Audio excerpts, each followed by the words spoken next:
Mas se detiver a tecnologia nuclear, desestabiliza toda a região. Não é só uma questão de Israel e Irã. Em uma mesma semana, o Alexandre de Moraes mandou instaurar inquérito contra um advogado e contra um juiz. Mas muita gente dizendo, a comunidade jurídica achava e dizia que a perseguição, que o totalitarismo, que os excessos eram somente contra o Bolsonaro e os bolsonaristas. Sejam bem-vindos, o meu nome é Bruno, deixe o seu like e inscreva-se no canal.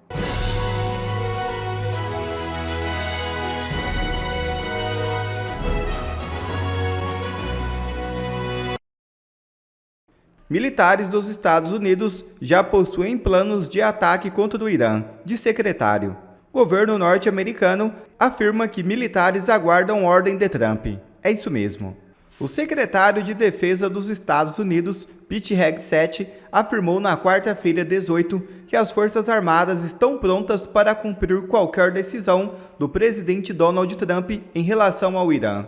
A declaração revela que os norte-americanos podem adotar uma posição mais definida nos próximos dias. Diante do Comitê de Serviços Armados do Senado, Hegseth adotou uma postura reservada. Evitou confirmar se o Pentágono já elaborou planos específicos de ataque contra o regime iraniano, mas admitiu que os militares estão preparados para qualquer ordem. Hegseth também deixou claro que Teherã deveria ter aceitado as propostas de Trump para firmar um acordo nuclear antes do início dos ataques realizados por Israel na sexta-feira 13. Vamos aguardar os próximos desdobramentos. Não, e nesse contexto todo, onde entra e como decidirá Trump? Né? Porque o Irã também vira uma ameaça não só para Israel, mas uma ameaça para o mundo. Já como diz a Débora Suru, que o senhor conheceu em Israel também, é jornalista, é a cabeça do povo, né, que alimenta tentáculos como Hezbollah, Hamas, dentre outros, né, Houthis, enfim. Como deve decidir Trump, se tem essa possibilidade, então, de pôr ponto final a esse programa nuclear iraniano, coronel?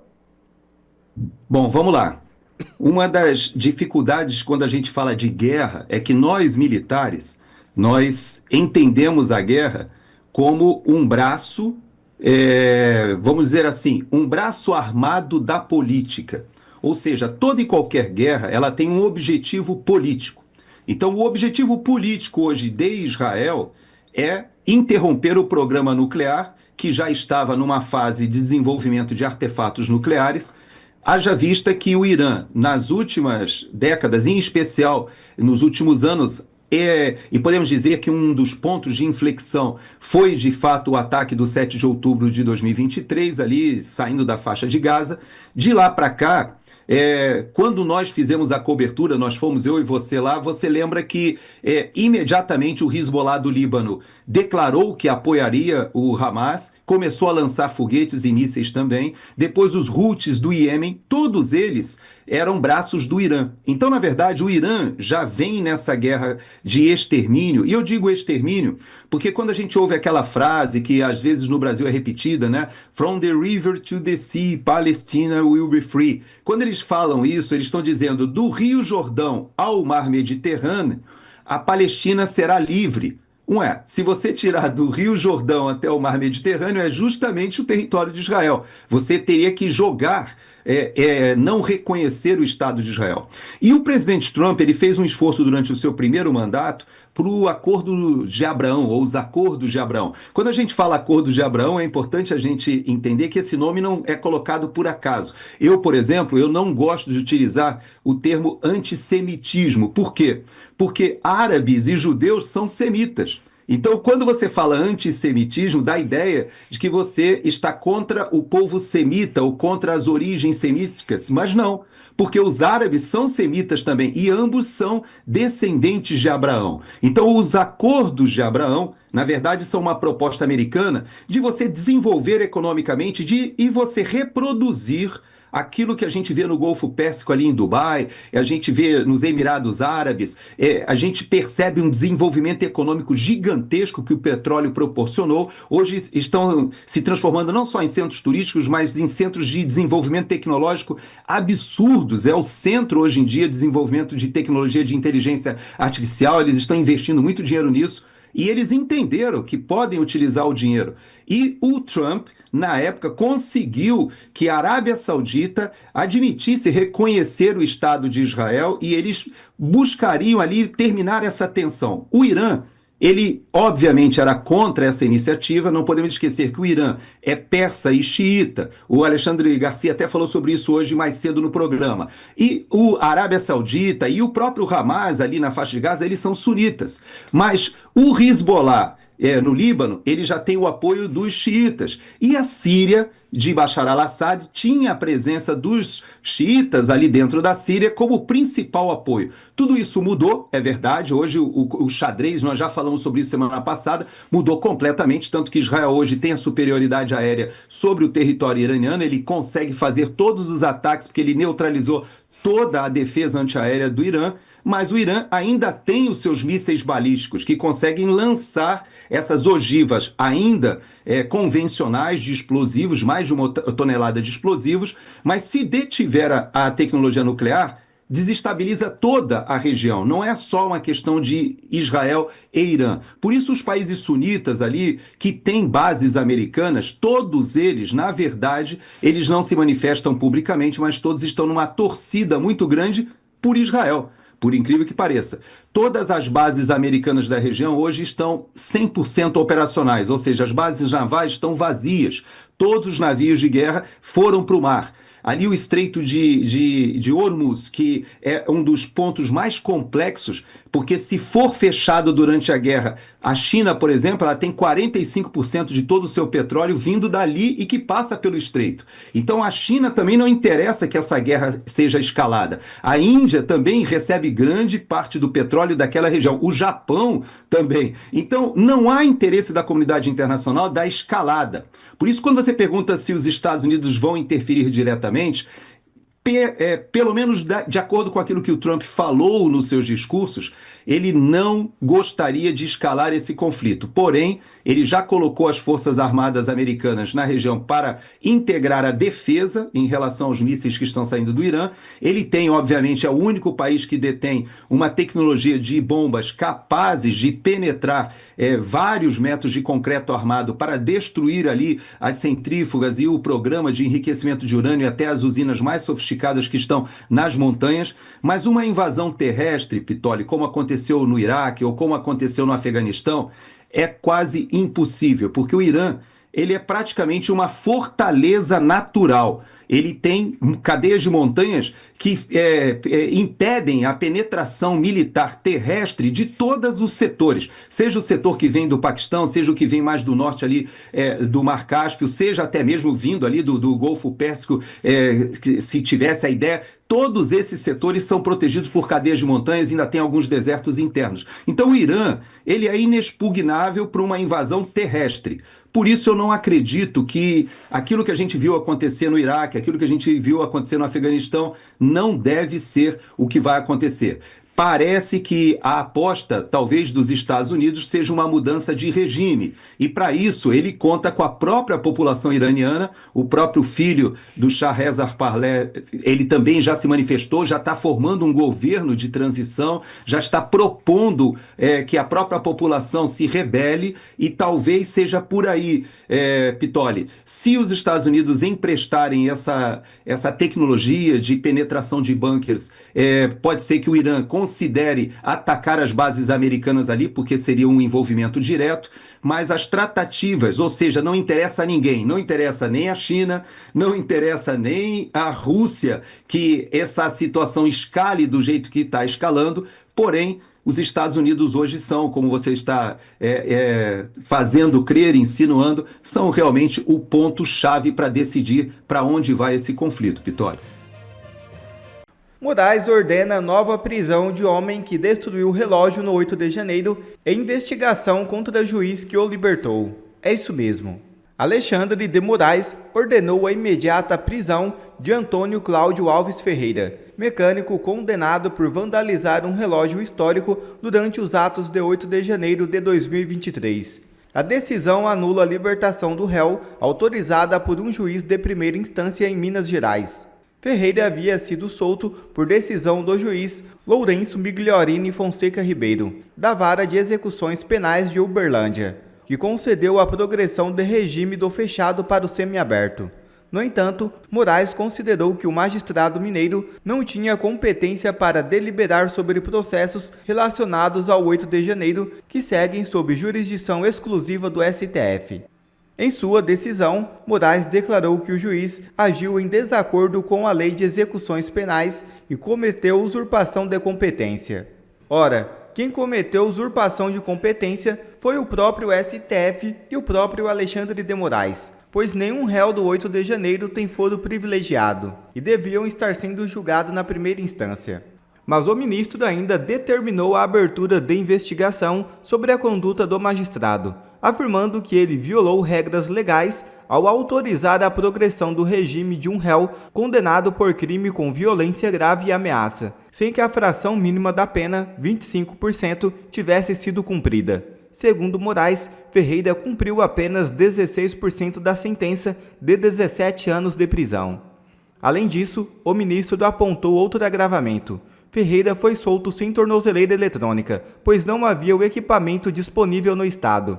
Em sua justificativa, o juiz de Uberlândia afirmou que o réu não poderia ser prejudicado pela ausência de recurso por parte do estado. Mesmo assim, Moraes classificou a soltura como ilegal. O advogado Jeffrey Chiquini esclarece tudo e solta o verbo. Veja o vídeo. Gente, olha só, o juiz que soltou aquele infiltrado do 8 de janeiro, que quebrou o relógio, disse que não houve violência e grave ameaça no 8 de janeiro. Sim, isso mesmo. Quando ele concedeu a progressão de regime àquele indivíduo condenado pelo STF, do regime fechado para o semiaberto, ele disse que não houve violência e grave ameaça no 8 de janeiro, porque ele considerou o quantum de cumprimento da pena para a progressão de regime de crimes sem violência e grave ameaça. Exatamente isso que diz o artigo 112 da Lei de Execuções Penais que esse juiz aplicou a esse indivíduo. Olha só, artigo 112 da Lei de Execuções Penais. A pena privativa de liberdade será executada em forma progressiva. Sim, vem do regime fechado para o semiaberto para o aberto. Com a transferência para regimes menos gravosos, a ser determinada pelo juiz. Já explico isso. Quando o preso tiver cumprido ao menos, olha só, inciso 1, 16% da pena, se o apenado for primário, e o crime tiver sido cometido sem violência à pessoa ou grave ameaça. O que esse juiz entendeu então? Homem que quebrou o relógio no 8 do 1 é solto em Minas Gerais sem tornozeleira eletrônica. Esse juiz aplicou a esse indivíduo a progressão de 16%. O STF condenou esse cidadão aqui, ó, esse infiltrado, para que fique bem claro, que quebrou esse relógio, esse lobo solitário, que nas imagens vemos que ele anda sozinho dentro dos prédios, ele vai direto no relógio, ele tinha essa missão, é um infiltrado. Ele foi condenado pelo STF a 17 anos de prisão. Ao cumprir 16%, que é 2 anos e 7 meses, o juiz da execução concedeu a ele a progressão de regime para o regime semiaberto. Só que para conceder essa progressão de regime em 16% do cumprimento da pena, o juiz disse que esse crime que esse indivíduo foi condenado é sem violência e grave ameaça. Ué, mas o STF não disse que era associação armada sem arma, que eram crimes com violência e grave ameaça contra o Estado democrático? Deixa eu explicar uma coisa para vocês.